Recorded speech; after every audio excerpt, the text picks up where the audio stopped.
জাহিদ, কি হলো? বাইক থামালে কেন? না, তেমন কিছু হয়নি। আসলে আমার একটা কাজের কথা মনে পড়ে গিয়েছে। তুমি একটু নামো।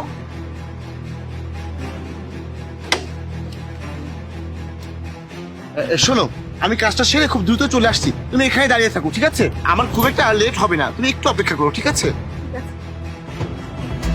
এই, তুমি সব কি লিখেছো? অপু কি সত্যি তোমার স্ত্রী? হ্যাঁ, অপু আমার স্ত্রী, কিন্তু সে আমাকে ছেড়ে চলে গেছে। এই দেখুন, আমাদের একটা বাচ্চাও আছে। আরে ভাই, তুমি সব কি বলছো? ওর সাথে তো আমার অনেক দিনের সম্পর্ক। ওর বিয়ে হয়েছে, ও তোমার স্ত্রী, ওর একটা বাচ্চাও আছে। কই, এসব কথা তো ও আমাকে কখনোই বলেনি। তুমি যে এই কথাগুলো বলছো আর এই কথাগুলো যে সত্যি, এটার কোনো প্রমাণ তোমার কাছে আছে? হ্যাঁ, প্রমাণ আমি। অপু আমার স্ত্রী, এই যে অপুর ছেলে। আর সম্ভবত আপনার কারণেই অপু আমাদের ছেড়ে চলে গেছে। কিন্তু ও ওর ছেলেকে রেখে তোমাকে ছেড়ে যাওয়ার কারণটা কি? কারণ আমি গরিব আর আপনি ধনী। আর অপু কোনো সময়ই আমার এই গরিব অবস্থা নিয়ে সুখী ছিল না। আমরা ভালোবেসে বিয়ে করেছিলাম, আর আমাদের ঘর আলো করে এই ছেলেও হয়েছিল।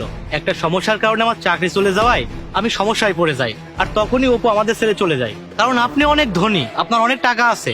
আজ আপনারা বিয়ে করতে যাচ্ছেন, এটা জেনেই আমি আপনার পথ আটকেছি। কারণ আমি চাই না আমার ছেলেটা মাহারা হোক আর আপনিও ঠকে যান। আরে ভাই, আমি তো এসব কিছুই জানতাম না যে অপু এত বড় একটা লোভী মেয়ে। অপুর স্বামী আছে, সন্তান আছে, এসব তো আমি কিছুই জানতাম না। আমি যদি জানতাম তাহলে ওই মেয়েকে আমি কিছুতেই আমার জীবনে ইনভলভ করতাম না। এখন শুনো, আমি তোমাকে যেটা বলি তুমি সেটাই করবে, ঠিক আছে? হয়েছে তোমার কাজ? হ্যাঁ, চলো। আম্মা, কোথায় আছো? চলো বাড়িতে যাই। কি ব্যাপার অপু, এই বাচ্চাটা তোমাকে মা বলে ডাকছে কেন? তুমি কি সত্যি ওর মা? আরে না না, আমি এই বাচ্চার মা হতে যাব কেন? আমি তো তোমাকে আজকেই বিয়ে করতে যাচ্ছি। এই বাচ্চার কথা ভুল হচ্ছে, মনে হয় ওর মা দেখতে আমার মতো। ওর মা দেখতে তোমার মতো না, তুমি ওর মা। এত সুন্দর নিষ্পাপ একটা বাচ্চার মা হয়ে তুমি তাকে অস্বীকার করছো? তুমি কিভাবে বলতে পারছো যে তুমি ওর মা না? এতটুকু একটা বাচ্চা কি মিথ্যে কথা বলছে? তুমি এতটা খারাপ যে নিজের স্বামীর গরিব অবস্থা সহ্য করতে না পেরে তুমি এই বাচ্চা তোমার স্বামীকে ছেড়ে গিয়ে আমার কাছে গিয়েছো, কারণ আমার টাকা আছে। তারপর আমার সাথে সম্পর্কে জড়িয়ে আমাকে বিয়ে করতে যাচ্ছ। তোমাকে সব কে বলেছে? আমি বলেছি। তুহিন, তুমি এখানে? হ্যাঁ, আমি এখানে কারণ আমি তোমার বিয়ে আটকাতে এসেছি।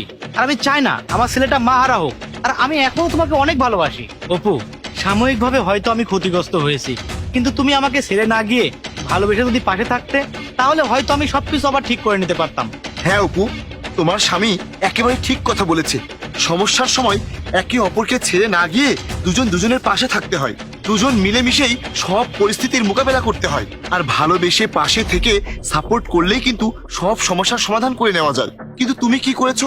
তুমি তার দুঃখের সময় তাকে একা রেখে চলে গেছো। তুমি তোমার ছেলেকে রেখে চলে গেছো কিসের জন্য বলো? অর্থের জন্য?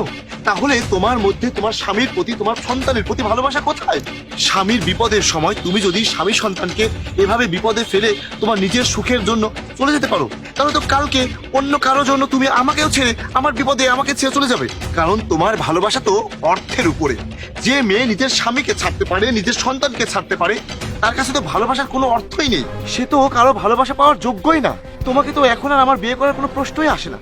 তুমি চাও তোমার স্বামী সন্তানের কাছে ফিরে যাও, সেটাই তোমার জন্য অনেক ভালো হবে। জাহিদ, আমি বুঝতে পেরেছি যে আমি অনেক বড় একটা ভুল করে ফেলেছি। আমি ভালোবাসার অর্থ বুঝিনি। আমি শুধু আমার নিজের সুখের কথা ভেবেছি। আমি আমার সন্তানের কথা ভাবিনি। তুমি আমাকে ক্ষমা করে দাও। আর তুহিন, তুমি আমাকে ক্ষমা করে দাও। আমি তোমাকে ছেড়ে গিয়ে, আমার সন্তানকে ছেড়ে গিয়ে নিজের সুখ খুঁজতে গিয়েছিলাম, কিন্তু আমি বুঝতে পারিনি সেই সুখ হতো অর্থের। মনের সুখ আমি কখনোই পাইনি। তুমি আমাকে বাসায় নিয়ে চলো। আর বাবা, তুই আমাকে ক্ষমা করে দে। আজ থেকে আমি আর কোনোদিন তোকে ছেড়ে যাব না। অপু, তুমি যে তোমার ভুল বুঝতে পেরেছো, এতেই আমি খুশি। আমার ছেলের কথা ভেবে আমি তোমার পথে বাধা দিয়েছিলাম, তুমি আমাকে ক্ষমা করে দাও। ভাই, তুমি খুবই ভালো কাজ করেছো। তুমি আজ ওর বিয়েতে বাধা দিয়েছো বলেই 4টা জীবনের জন্য ভালো হয়েছে। যাও অপু, স্বামী আর সন্তানকে নিয়ে বাসায় ফিরে যাও, সুখী হও।